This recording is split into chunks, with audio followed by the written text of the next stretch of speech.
On a deux nouvelles radiopotes qui nous rejoignent. Laurette qui va faire sa chronique. Et oui, bonsoir à tous. Laurette. Talia et Thierry qui est encore là. Oui, moi je ne bouge pas, je ne bouge pas. Beaucoup. Je suis vissé à mon siège et à mon micro. Donc je te laisse la parole, Laurette.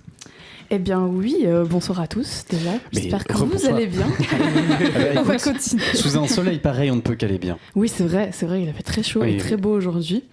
Alors du coup, comme le thème de l'émission c'est l'amour ouf, je le rappelle, c'est toujours bien de faire... c'est vrai que, étant donné que je suis arrivé pour l'interview du Capcom, j'avais oublié ce détail, mais oui, c'est vrai. C'est ça. Nos cœurs battent à la chamade ce soir. Exactement.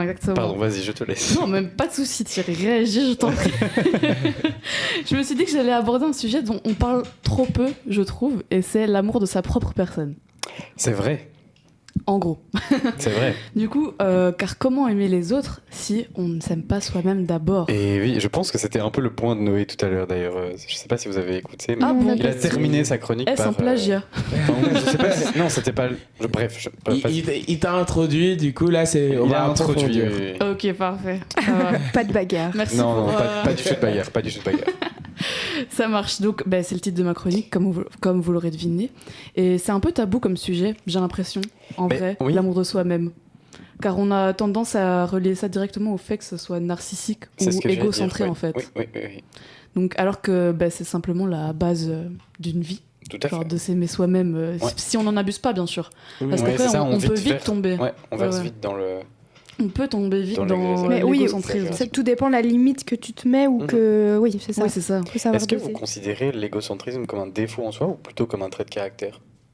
Les deux. Je pense que ça peut être un défaut si ça t'empêche en fait de... Enfin, ça détruit tes relations avec les autres, tu vois. Ouais, c'est vrai. C'est vrai. Si t'es tellement omnibulé par toi-même et que tu en oublies les autres et que tu dénigres tes relations avec les autres, du coup, oui, c'est un défaut. Ok, intéressant. Mais je pense que le mot égocentrique est déjà connoté négativement. Mais c'est pour ça que j'en parlais. Parce que moi, je trouve qu'il y a certaines personnes qui sont égocentrées et c'est un truc. Et c'est ok. Ok, oui, dans ce sens-là. Oui. Ouais. Mais bon. Oui, non, je pense pareil que toi. Mais du coup, pour moi, en fait, l'amour de soi, ça passe en premier lieu par le fait d'être en accord avec sa propre personne. Par exemple, de pas s'auto-réprimander quand quelque chose ne se passe pas comme prévu. Il faut être un peu tolérant avec soi-même et essayer d'être dans une optique de « je fais de mon mieux quoi qu'il se passe, comme ça je suis en accord avec moi-même, mes principes et mes valeurs ». Pour moi, c'est nécessaire d'arrêter de se placer en position de « victime », entre gros guillemets, car en continuant sur cette voie, de nombreuses souffrances peuvent apparaître en fait, dont un abandon de l'amour tout court pour sa propre personne et pour également les autres. Et ça peut mener à une grande solitude et à un gros manque d'estime de soi en fait. Ouais.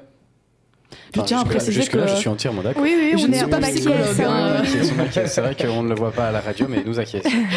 Non, mais c'est vrai, le truc de si tu t'aimes pas toi-même, tu vas essayer de chercher cet amour ailleurs et peut-être poser des attentes là où il faut pas forcément. Ou juste, Exactement. Et il faut que je redise quand même que je suis absolument pas psy et que tout ce que je dis ici, c'est vraiment genre mon ressenti par rapport à mon vécu, mes situations, même vécu de mon entourage. Donc je préfère être c'est vrai que par rapport à ça, c'est quelque chose quand même qui est assez général où souvent on peut se rendre compte que lorsqu'on ne s'aime pas, on aura tendance à laisser les autres ne pas nous respecter ou aussi. Ne pas... Enfin, oui. Même ou tomber dans la dépendance affective. Oui, c'est ça. Ouais, vraiment. Je dis ça puisque j'ai connu des gens qui m'ont expliqué aussi que parfois, vu qu'ils s'aimaient pas personnellement, toute leur perception d'eux-mêmes était à travers les yeux d'une autre personne. Du coup, c'est ça que tu peux tomber dans des schémas toxiques et tout. Sans être psychologue, comme a dit Laurette. Hein. Oui, c'est ça. Mais oui, totalement. Pour moi, en fait, s'accepter tel qu'on est, c'est super important et il faut s'accepter avec nos qualités et nos défauts, même si on peut en corriger, en améliorer ou en développer certains autres, évidemment, avec le temps. On a tous et toutes une âme en nous qui nous pousse à faire une chose d'une telle manière ou d'une autre. On contrôle pas forcément tout et ça, on doit l'accepter, en fait. Et that's life, comme dirait une grande personne dont je ne connais pas le nom. Mais juste, c'est la vie. Dépose un brevet, on sait jamais. Super, je notais ça. Mais du coup, je voulais donner des exemples de choses qui pourraient arriver lorsque on s'aime pas soi-même, par exemple. Vas-y. Là, j'ai le petit panneau warning qui s'illumine comme ça. Ouais. Attention, telle chose. Le red flag. Non, mais c'est des trucs super évidents. Mais par exemple, si une personne qui est pas en accord avec qui elle est, qui s'aime pas vraiment, si elle rencontre une autre personne qui est pareille qu'elle et qui tombe amoureux, voilà. Enfin bref, je vois ça plutôt dans une relation amoureuse. Mais ils vont avoir tendance à se tirer vers le bas parce que c'est une accumulation de pensées négatives dans le couple. Enfin, pour moi, je le vois vraiment comme ça. Je sais pas vous. Mais ça me rappelle un peu l'émission de la semaine passée sur les cercles vicieux et vertueux. Oui. Où du coup, tu peux avoir un cercle vicieux par rapport à ça. Ouais, totalement. Et j'ai l'impression que ces personnes-là peuvent plus attirer aussi les personnes qui sont comme elles. Ça. Genre, elles s'attirent entre elles, mais du coup... c'est ça, quoi. Est-ce que c'est forcément sain ? Non, je pense pas. Oui, mais d'un autre côté, je pense que c'est difficile pour une personne, entre gros guillemets, saine, d'être avec une personne, entre gros guillemets, qui a des schémas comme ça toxiques. Oui, totalement. Parce que du coup, est-ce que c'est celle qui est saine qui tire vers le haut ? Est-ce que c'est celle qui est pas saine? Oui, justement, enfin, je pense aussi le fait d'être une personne, ce qu'on appelle une personne un peu saine, c'est peut-être aussi avoir la capacité de repérer ce genre de schémas toxiques et donc de les éviter. Donc fatalement, ça n'aide pas. Ça n'arrive pas si souvent au final. Mais justement, tu as introduit mon deuxième exemple, Talia. Parfait. Parce que dans la même DA, une personne qui s'aime pas soi-même et qui peut rencontrer une personne qui est totalement en accord avec elle-même, la personne qui est en accord avec elle-même pourrait tomber dans le syndrome du sauveur et essayer de secourir l'autre personne, alors que c'est absolument pas son rôle. Enfin, dans une relation, c'est pas du tout le rôle du partenaire de sauver son autre personne.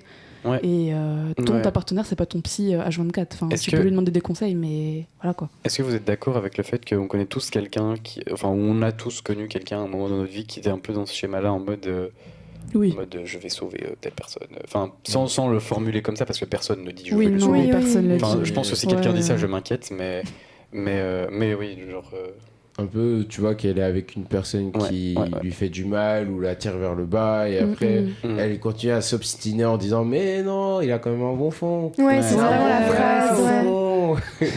Totalement. Si on gratte un peu sous la surface. Ouais, c'est ça quoi.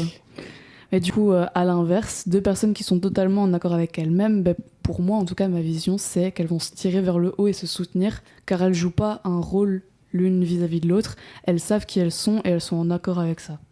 Du coup, c'est le schéma le plus sain, évidemment, mais après, est-ce que c'est le schéma le plus évident à avoir dans la vie de tous les jours, à l'heure actuelle ? Oui, c'est vraiment une question. Je ne sais pas. Mais bon, je pense que, en fait, le truc, c'est aussi pour ça que les deux soient conscients qu'ils sont bien dans leur peau ou qu'ils sont mal dans leur peau, puisque je pense qu'il y a des gens parfois qui peuvent penser être bien dans leur peau et qui se rendent même pas compte des schémas dans lesquels ils se mettent. Ouais, totalement. C'est sûr. Totalement d'accord avec toi. Et ça peut être dangereux. Il y a aussi, tout le monde n'est pas toxique ou sain, enfin c'est pas des... Oui, c'est 50-50, c'est ça, tout n'est pas noir ou blanc. Ouais, exactement. C'est ça, quand je dis deux personnes qui sont totalement en accord avec elles-mêmes, il y a jamais des personnes qui sont 100% en accord avec elles-mêmes, c'est impossible. Ça, mais des personnes qui font déjà pour moi le cheminement de se dire moi je me sens bien avec moi et même si je fais des erreurs c'est ok, pour moi je place plutôt ces personnes-là dans les catégories de personnes totalement en accord avec elles-mêmes. Oui, c'est ça. Mais voilà, c'est ça.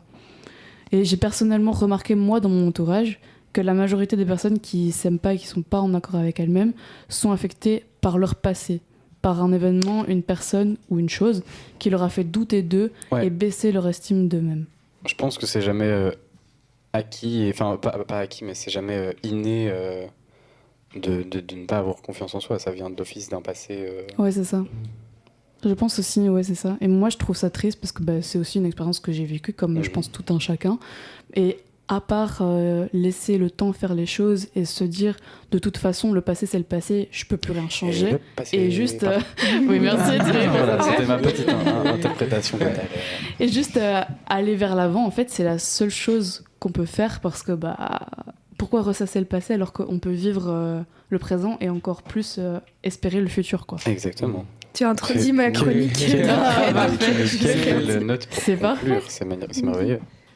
Et bien voilà, c'était mon mot de la fin. C'est sur cette belle note que l'on passera à Parisienne de Gims et Lamano, une chanson qui est particulièrement aimée dans ce cas. C'est vrai ça.